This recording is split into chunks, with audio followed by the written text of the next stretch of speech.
자, 먼저요. 밤사이에 들어오는 소식 중에 손 변호사님. 네.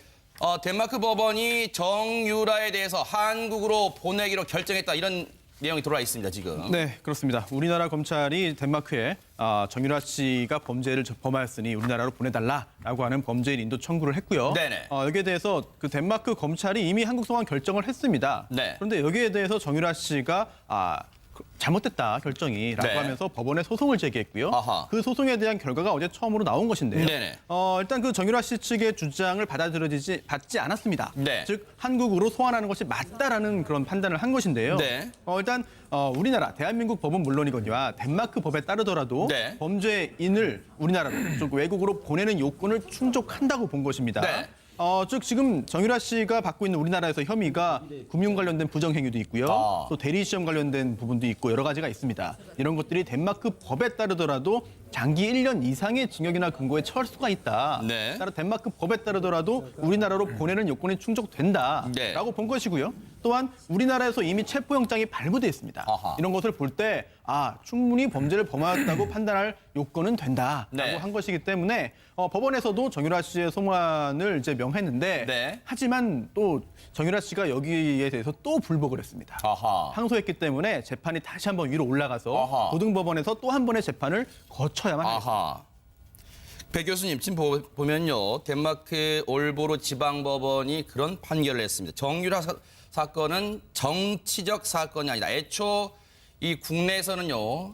덴마크 법원이 혹시라도 이 사안을 정치적 사안으로 보면 어떻게 하나 하는 우려가 있었는데 일단 정치적 사건이 아니라고 일단 규정을 하고 있습니다. 네네. 지금 이제 정유라 씨는 계속해서 자신을 정치적 희생양으로 몰아가고 네네. 그래서 이번 사건의 성격을 정치적 사건이다. 네. 그래서 지난번에 한국의 특검도 정치 특검이다. 이렇게 정유라 씨 측에서 변호인을 통해서 네네. 공개를 했지 않습니까?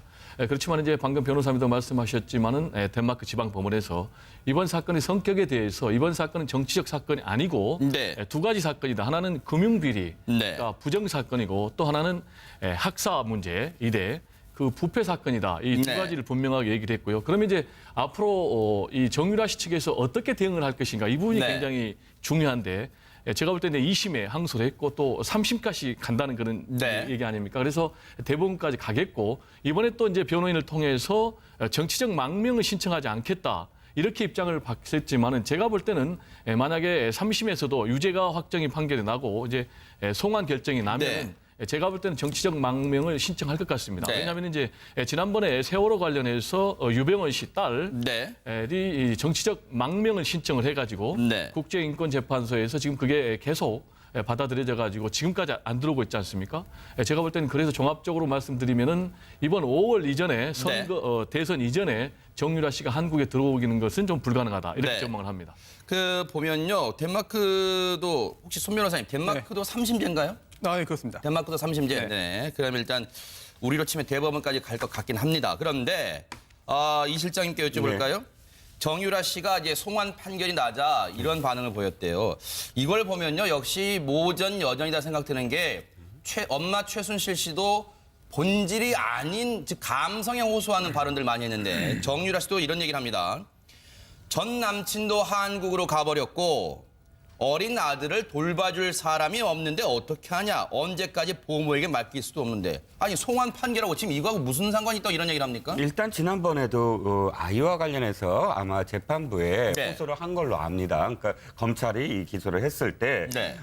지금 똑같은 얘기를 했죠. 아이를 돌볼 사람이 없다. 네. 라고 이제 이야기를 하면서 네. 사실은 불구속으로 계속 있겠다 하는 불구속으로 이런 재판에 임하겠다라는 의사를 강력하게 피력했는데 네.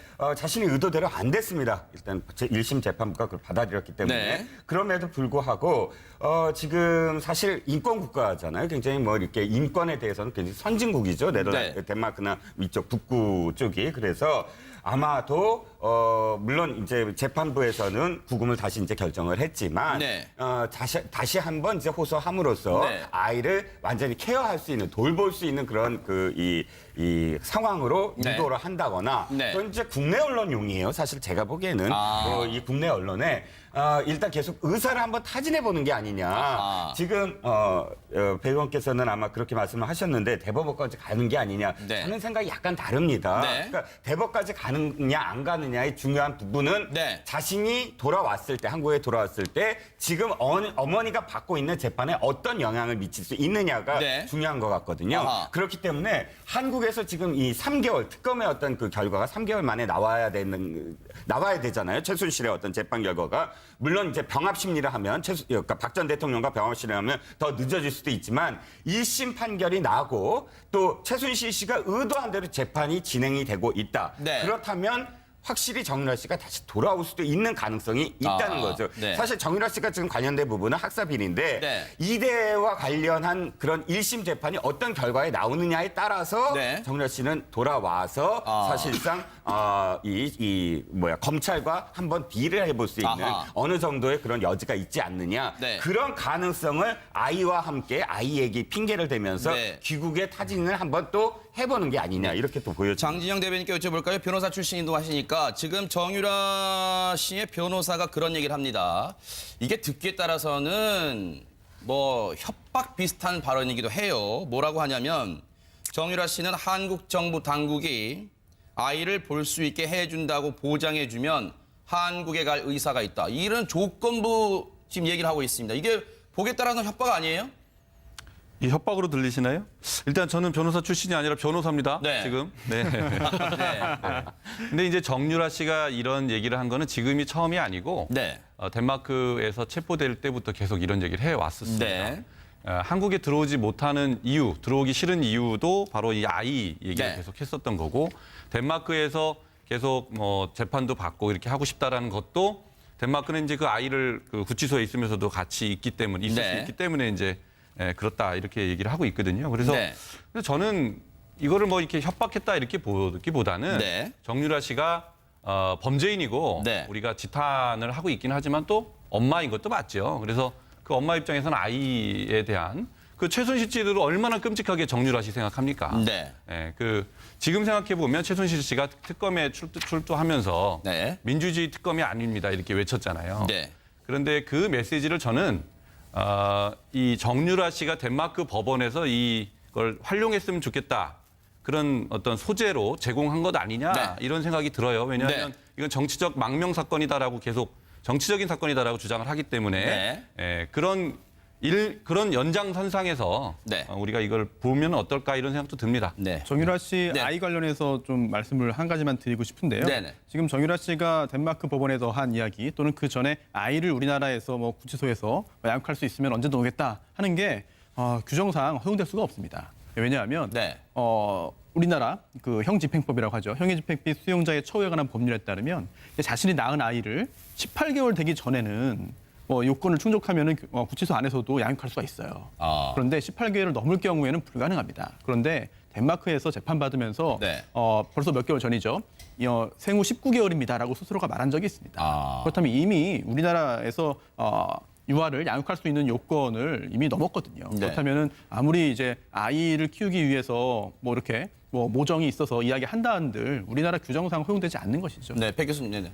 제가 이제 이종근 실장님하고 약간 다른 포인트에서 좀 말씀드리고 싶은 게 지금 최순실 씨는 전면 혐의를 부인하는 네. 그런 상황 아닙니까? 그러면 이제 최순실 씨의 아킬레스건이 결국은 이 정유라 씨거든요. 그래서 어떻게든지 최순실 씨 입장에서는 계속 부인을 하고 정유라 씨가 들어오지 않아야 되거든요. 그래서 지금 모정은 결국 굉장히 약하지 않습니까? 그래서 이 부분을 가지고 계속해서 부인을 하려면은 또 그리고 실제로 이제 삼성 관련 비리라든지 이들 관련 비리가 정유라 씨 입을 통해서 그게 인정이 되면은 다 무너지는 거잖아요. 그러니까 안 들어와야 되고 또 그다음에 정유라 씨 입장에서는 또 어린 아들이 또 결국 이제 모정으로 얽혀 있지 않습니까? 그래서 이런 부분.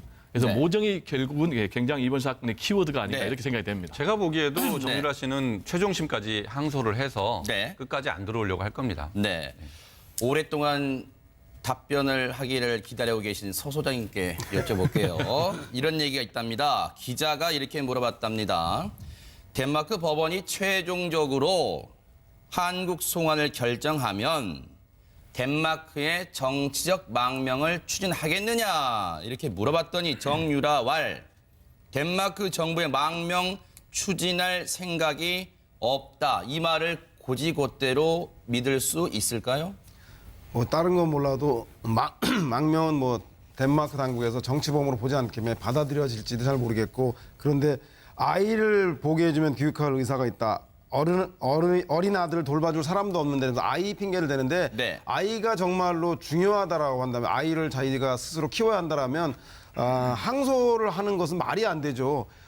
덴마크 당국에서는 지금 정유라 씨가 석방을 요구했지만 재판부가 받아들이지 않았거든요. 그럼 항소하고 재항소해서 대법원까지 갈 때까지는 지금 격리시설에서 유치될 가능성이 되게 높은데, 그럼 아이는 사회복지사가 지금 의회에서 관리되고 양육하는 사람이 뭐 보육하는 사람이 키우는지 모르겠으나 결국 아이를 본인이 키울 수 없는 상황을 항소를 통해서 계속적으로 이어나가는 것들을 보면 정유라 씨가 정말 아이를 생각하는 건 아니다. 단지 한국에 돌아오는 것을 시간을 늦추기 위한, 돌아오고 싶지 않아서 하는 것이 더 큰 게 아닌가. 즉 아이를 볼모로 네. 한국 귀국을 오히려 더 본인이 막고 있다는 생각이 들고요. 그리고 아하. 본인이 아이 사랑은 뭐 엄마로서 이해할 수 있지만 한국에 보다 더 많은 엄마들이 정유라 씨의 입시 비리 문제 때문에 많은 상처를 주고 있지 않았습니까? 또 본인의 문제 때문에 박근혜 전 대통령이 탄핵되고 파면되고 구속에 이르기까지 상당 부분이 정유라 씨 관련된 특혜 지원이 상당히 많았습니다. 그렇다면 본인이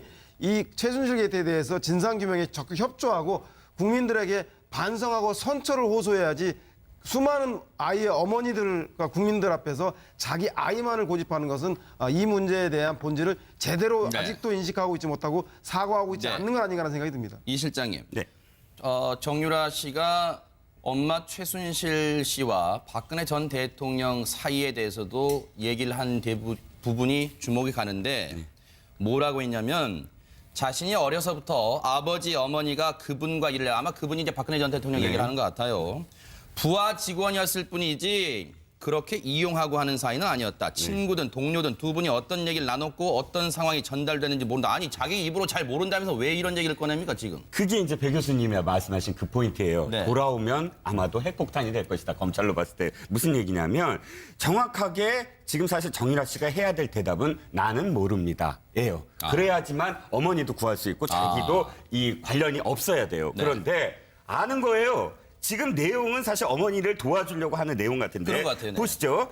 부하 직원이었다. 그러니까 네. 시녀 같은 아하. 아이를 돌보고 이렇게 네. 시키는 대로 했다. 네. 이용하고 절대로 어머니가 대통령은 이용하지 않았다. 아하. 내 친구든 동료든 어떤 얘기를 나눴고 전달됐는지는 모른다. 자기 뒷부분은 사실 네. 별 도움이 안 돼요. 아하. 어머니한테. 네. 진짜 어머니한테도 묻고 앞에 부분이 결정적이에요. 그게 핵심인가요? 왜냐하면 네. 안다는 거거든요. 자, 어떤 관계? 네. 부하 직원이라는 사실을 판단하게끔 하는 부분을 내가 인지하고 있다라고 지금 시인하고 있어요. 네. 그러니까 이 부분은 만약에 돌아와서 검찰이 아 그래 부하 직원이었니? 네. 하고 물어보면서 하나씩 다시 추궁을 하고 하면 일관된 어떤 이야기가 안 나올 수도 있어요. 그러니까 아하. 이게 지금 사실은 정유라나 최순실이나 사실 핵폭탄이라는 모녀 사이라는 게 이런 점에서 허점이 드러난다는 거죠. 네. 모른다고 했었어야 될 거를 아하. 다 안다라고 얘기하면서 네. 사실은 도와주지 못하고 있다. 정반대의 어떤 역할을 네. 하고 있다는 겁니다. 관련된 부정행위도 있고요. 또 대리시험 관련된 부분도 있고 여러 가지가 있습니다. 이런 것들이 덴마크 법에 따르더라도 장기 1년 이상의 징역이나 금고에 처할 수가 있다. 네. 따라 덴마크 법에 따르더라도 우리나라로 보내는 요건이 충족된다라고 네. 본 것이고요. 또한 우리나라에서 이미 체포영장이 발부돼 있습니다. 아하. 이런 것을 볼 때 충분히 범죄를 범하였다고 판단할 요건은 된다라고 네. 한 것이기 때문에 법원에서도 정유라 씨의 송환을 이제 명했는데 네. 하지만 또 정유라 씨가 여기에 대해서 또 불복을 했습니다. 아하. 항소했기 때문에 재판이 다시 한번 위로 올라가서 아하. 고등법원에서 또 한 번의 재판을 거쳐야만 합니다. 아하. 배 교수님 지금 보면요. 덴마크 올보로 지방법원이 그런 판결을 했습니다. 정유라 사건은 정치적 사건이 아니다. 애초 이 국내에서는요. 덴마크 법원이 혹시라도 이 사안을 정치적 자 먼저요. 밤사이에 들어오는 소식 중에 손 변호사님. 네. 덴마크 법원이 정유라에 대해서 한국으로 보내기로 결정했다. 이런 내용이 들어와 있습니다, 지금. 네, 그렇습니다. 우리나라 검찰이 덴마크에 정유라 씨가 범죄를 범하였으니 우리나라로 보내달라라고 하는 범죄인 인도 청구를 했고요. 네네. 여기에 대해서 그 덴마크 검찰이 이미 한국 송환 결정을 했습니다. 네. 그런데 여기에 대해서 정유라 씨가 잘못됐다 결정이라고 네. 하면서 법원에 소송을 제기했고요. 아하. 그 소송에 대한 결과가 어제 처음으로 나온 것인데요. 네네. 일단 그 정유라 씨 측의 주장을 받지 않았습니다. 네. 즉 한국으로 소환하는 것이 맞다라는 그런 판단을 한 것인데요. 네. 일단 우리나라 대한민국 법은 물론이거니와 덴마크 법에 따르더라도 네. 범죄인을 우리나라로 즉 외국으로 보내는 요건을 충족한다고 본 것입니다. 네. 즉 지금 정유라 씨가 받고 있는 우리나라에서 혐의가 금융 관련 정치적 사안으로 보면 어떻게 하나 하는 우려가 있었는데 일단 정치적 사건이 아니라고 일단 규정을 하고 있습니다. 네네. 지금 이제 정유라 씨는 계속해서 자신을 정치적 희생양으로 몰아가고 네네. 그래서 이번 사건의 성격을 정치적 사건이다. 네. 그래서 지난번에 한국의 특검도 정치 특검이다. 이렇게 정유라 씨 측에서 변호인을 통해서 네네. 공격을 했지 않습니까? 그렇지만 이제 방금 변호사님도 말씀하셨지만은 덴마크 지방 법원에서 이번 사건의 성격에 대해서 이번 사건은 정치적 사건이 아니고 네. 두 가지 사건이다. 하나는 금융비리, 네. 그러니까 부정 사건이고 또 하나는 학사 문제 이대 그 부패 사건이다. 이 두 네. 가지를 분명하게 얘기를 했고요. 그러면 이제 앞으로 이 정유라 씨 측에서 어떻게 대응을 할 것인가 이 부분이 네. 굉장히 중요한데 제가 볼 때는 2심에 항소를 했고 또 3심까지 간다는 그런 네. 얘기 아닙니까? 그래서 대법원까지 가겠고 이번에 또 이제 변호인을 통해서 정치적 망명을 신청하지 않겠다. 이렇게 입장을 밝혔지만은 제가 볼 때는 만약에 3심에서도 유죄가 확정이 판결이 나고 이제 송환 결정이 나면 제가 볼 때는 정치적 망명을 신청할 것 같습니다. 네. 왜냐하면 이제 지난번에 세월호 관련해서 유병원 씨 딸이 네. 정치적 망명을 신청을 해가지고 네. 국제인권재판소에서 지금 그게 계속 받아들여져 가지고 지금까지 안 들어오고 있지 않습니까? 제가 볼 때는 그래서 종합적으로 말씀드리면은 이번 5월 이전에 선거 대선 이전에 정유라 씨가 한국에 들어오기는 것은 좀 불가능하다 이렇게 네. 전망을 합니다. 그 보면요. 덴마크도 혹시 손 변호사님 덴마크도 3심제인가요? 네, 그렇습니다. 덴마크도 3심제. 네. 그럼 일단 우리로 치면 대법원까지 갈 것 같긴 합니다. 그런데 이 실장님께 여쭤볼까요? 정유라 씨가 이제 송환 판결이 나자 이런 반응을 보였대요. 이걸 보면요. 역시 모전 여전이다 생각드는 게 엄마 최순실 씨도 본질이 아닌 즉 감성에 호소하는 발언들 많이 했는데 정유라 씨도 이런 얘기를 합니다. 전 남친도 한국으로 가버렸고 어린 아들을 돌봐줄 사람이 없는데 어떻게 하냐. 언제까지 부모에게 맡길 수도 없는데. 아니 송환 판결하고 지금 이거하고 무슨 상관이 있다고 이런 얘기를 합니까? 일단 지난번에도 아이와 관련해서 아마 재판부에 네. 호소를 한 걸로 압니다. 그러니까 검찰이 이 기소를 했을 때 네. 지금 똑같은 얘기를 했죠. 아이를 돌볼 사람이 없다. 네. 라고 이제 이야기를 하면서 네. 사실은 불구속으로 계속 있겠다 하는 불구속으로 이런 재판에 임하겠다라는 의사를 강력하게 피력했는데 네. 자신의 의도대로 안 됐습니다. 일단 제1심 재판부가 그걸 받아들였기 때문에 네. 그럼에도 불구하고 지금 사실 인권국가잖아요. 굉장히 뭐 이렇게